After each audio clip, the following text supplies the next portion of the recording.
ಕೇಂದ್ರ ಶಿಕ್ಷಣ ಸಚಿವ ಧರ್ಮೇಂದ್ರ ಪ್ರಧಾನ್ ರಾಜೀನಾಮೆಯನ್ನು ಕೊಟ್ಟಿದ್ದಾರೆ. ಧರ್ಮೇಂದ್ರ ಪ್ರಧಾನ್ ರಾಜೀನಾಮೆ, ಹೋರಾಟ, ಪ್ರತಿಭಟನೆ, ಒತ್ತಾಯಗಳಿಗೆ ಮಣಿದು ಕೇಂದ್ರ ಶಿಕ್ಷಣ ಸಚಿವ ಧರ್ಮೇಂದ್ರ ಪ್ರಧಾನ್ ರಾಜೀನಾಮೆಯನ್ನು ಕೊಟ್ಟಿದ್ದಾರೆ.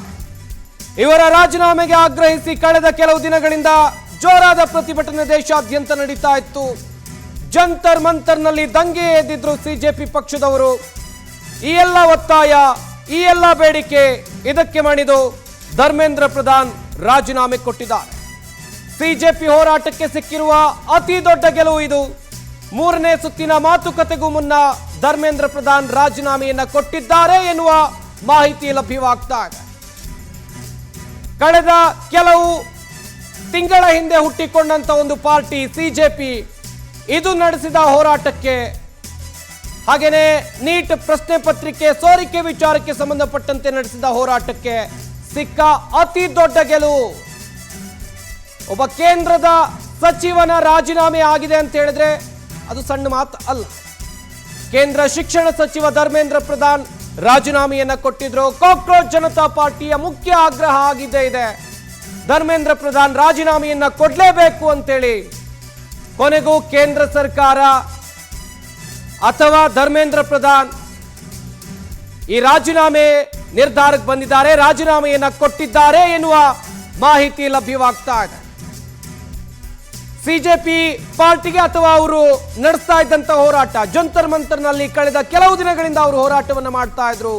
ಧರ್ಮೇಂದ್ರ ಪ್ರಧಾನ್ ರಾಜೀನಾಮೆಯನ್ನ ಕೊಡಲೇಬೇಕು ಅಂತೇಳಿ ಮಾತುಕತೆಗಳಾಗಿದ್ದು, 2 ಸುತ್ತಿನ ಮಾತುಕತೆ ಆಗಿದೆ. ಕೇಂದ್ರ ಸರ್ಕಾರ ಧರ್ಮೇಂದ್ರ ಪ್ರಧಾನ್ ರಾಜೀನಾಮೆಯನ್ನ ಪಡ್ಕೊಂಡಿರಲಿಲ್ಲ. 3ನೇ ಸುತ್ತಿನ ಮಾತುಕತೆಗೂ ಮುಂಚಿತವಾಗಿ ಧರ್ಮೇಂದ್ರ ಪ್ರಧಾನ್ ರಾಜೀನಾಮೆಯನ್ನ ಕೊಟ್ರೆ ಮಾತ್ರ ನಾವು ಬರ್ತೀವಿ ಮಾತುಕತೆಗೆ ಅಂತ ಹೇಳಿದ್ರು. ಆದ್ರೆ 3ನೇ ಸುತ್ತಿನ ಮಾತುಕತೆಗೂ ಮುಂಚೆ ಕೇಂದ್ರ ಶಿಕ್ಷಣ ಸಚಿವ ಧರ್ಮೇಂದ್ರ ಪ್ರಧಾನ್ ರಾಜೀನಾಮೆಯನ್ನ ಕೊಟ್ಟಿದ್ದಾರೆ. ಮುಂದೆ ಏನಾಗಬಹುದು? ಹಾಗೇನೆ ಧರ್ಮೇಂದ್ರ ಪ್ರಧಾನ್ ರಾಜೀನಾಮೆಯನ್ನ ಕೊಡದೇ ಇದ್ರೆ ಇವತ್ತು ಮಧ್ಯಾಹ್ನ 3:30ಕ್ಕೆ ನಡೆಯುವಂತ 3ನೇ ಸುತ್ತಿನ ಮಾತುಕತೆಗೆ ನಾವು ಬರೋದಿಲ್ಲ ಅಂತೇಳಿ ಸಿಜೆಪಿ ಪಾರ್ಟಿಯ ವಕ್ತಾರರು ಹೇಳಿದ್ರು. ಬಟ್ ಧರ್ಮೇಂದ್ರ ಪ್ರಧಾನ್ ರಾಜೀನಾಮೆ ಕೊಟ್ಟಿದ್ದಾರೆ ಎನ್ನುವ ಮಾಹಿತಿ ಇದೆ. ಪ್ರಧಾನಿ ನರೇಂದ್ರ ಮೋದಿ ಅವರಿಗೆ ರಾಜೀನಾಮೆ ಪತ್ರವನ್ನು ಸಲ್ಲಿಕೆ ಮಾಡಿದ್ದಾರೆ. ಹಾಗಾದ್ರೆ ಕಾಕ್ರೋಚ್ ಜನತಾ ಪಾರ್ಟಿ ಹೋರಾಟಕ್ಕೆ ಕೇಂದ್ರ ಸರ್ಕಾರ ಮಣಿತಾ?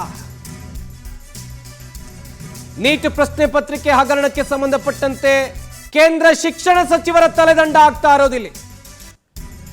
ನೀಟ್ ಅಭ್ಯರ್ಥಿಗಳು, ನೀಟ್ ಪರೀಕ್ಷೆಯನ್ನ ಯಾರೆಲ್ಲ ಬರೆದಿದ್ರು, ಯಾರಿಗೆಲ್ಲ ಅನ್ಯಾಯ ಆಗಿತ್ತು, ಅವರ ಕುಟುಂಬಸ್ಥರು, ಅವರಿಗೆ ಬೆಂಬಲ ಕೊಟ್ಟು ಹೋರಾಟ ಮಾಡಿದವರು, ಪ್ರತಿಪಕ್ಷಗಳ ಹೋರಾಟ, ಸಿಜೆಪಿಯ ಹೋರಾಟ, ಇವರೆಲ್ಲರ ಹೋರಾಟಕ್ಕೆ ಸಿಕ್ಕಿರುವಂತ ಜಯ ಅಂತ ಹೇಳಲಾಗ್ತಾ ಇದೆ.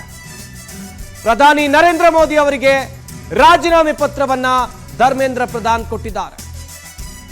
ಬಿಗ್ಗೆಸ್ಟ್ ಅಪ್ಡೇಟ್ ಇದು. ಧರ್ಮೇಂದ್ರ ಪ್ರಧಾನ್ ರಾಜೀನಾಮೆಯನ್ನ ಕೊಟ್ಟಿರೋದು. ಒಂದು ಕಡೆಯಲ್ಲಿ ನಾನು ಆಗ್ಲೂ ಕೂಡ ಹೇಳ್ತಾ ಇದ್ದೆ, ವಿವಿಧ ಡಿಮ್ಯಾಂಡ್ಗಳನ್ನ ವಿದ್ಯಾರ್ಥಿಗಳು ಅಥವಾ ಸಿಜೆಪಿ ಪಾರ್ಟಿಯವರು ಕೇಂದ್ರ ಸರ್ಕಾರದ ಮುಂದೆ ಇಟ್ಟಿದ್ರು. ಜೆಪಿ ನಡ್ಡಾ ಜೊತೆ ಚರ್ಚೆಯನ್ನ ಮಾಡುವಾಗ ಆತ್ಮಹತ್ಯೆಯನ್ನ ಮಾಡಿಕೊಂಡಂತ ವಿದ್ಯಾರ್ಥಿಗಳ ಕುಟುಂಬದವರಿಗೆ ಪರಿಹಾರವನ್ನು ಕೊಡಬೇಕು. ಇನ್ನು ದೇಶದಲ್ಲಿ ಇನ್ನು ಮುಂದೆ ಈ ರೀತಿಯಾಗಿ ಅಕ್ರಮಗಳು ಸ್ಪರ್ಧಾತ್ಮಕ ಪರೀಕ್ಷೆಯಲ್ಲಿ ಆಗಬಾರ್ದು.